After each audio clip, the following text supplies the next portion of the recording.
Oh, capitalism breeds innovation. No. Capitalism breeds imitation. Capitalism gives us unnecessary sequels that we never asked for. Capitalism gives us a choice between this brand of white bubble and that brand. Many on the internet are beginning to realize that a lot of companies seem to be copycatting each other. And it turns out that it's all because capitalism kills innovation.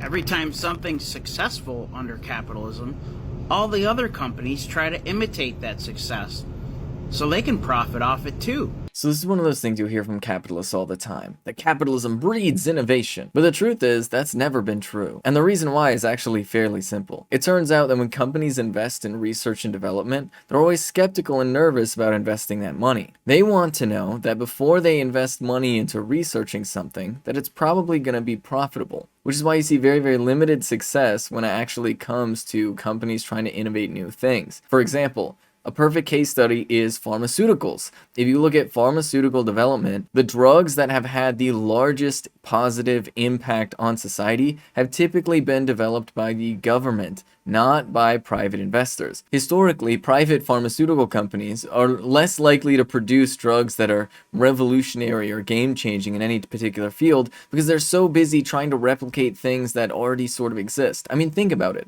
You're expecting scientists to know what they're going to discover before they discover it. And when you have that system in place, what really ends up happening is the range for potential innovation is incredibly narrowed. That's why you see so many companies trying to replicate things that succeeded on other platforms. That's why you see Facebook trying to essentially duplicate what other platforms are doing, like Twitter and Snapchat and now TikTok. All of these social media companies are kind of just copying each other in little different ways, instead of actually trying to think of like innovative things that are fresh and new. Because it turns out that stealing the success of other companies is just more profitable.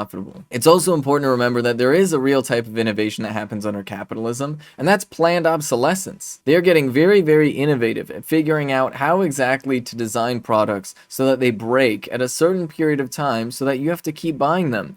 Turns out it's more profitable for them to produce things that are less efficient, less effective, so they break more regularly so that you have to buy those items more regularly. And this is what they call innovation under capitalism. Literally anything that is potentially innovated is bureaucratized away. And the worst part is, they're even trying to bring this system to the government grants. They're trying to bring this system to our government grant system where people have to write these long grant proposals and basically say what they're going to discover before they discover it. And the expansion of this grant writing process has led to a huge reduction in the amount of actual scientific progress that's happening in society. We are literally stagnating ourselves by operating on the assumption that everything should make a profit. This is Ben Carollo with Rebel Headquarters. You can catch my show Galaxy Brain on the Young Turks Twitch channel every Friday at 4 p.m. Eastern Time. You can follow me on Twitter if you want to stay up to date with my content.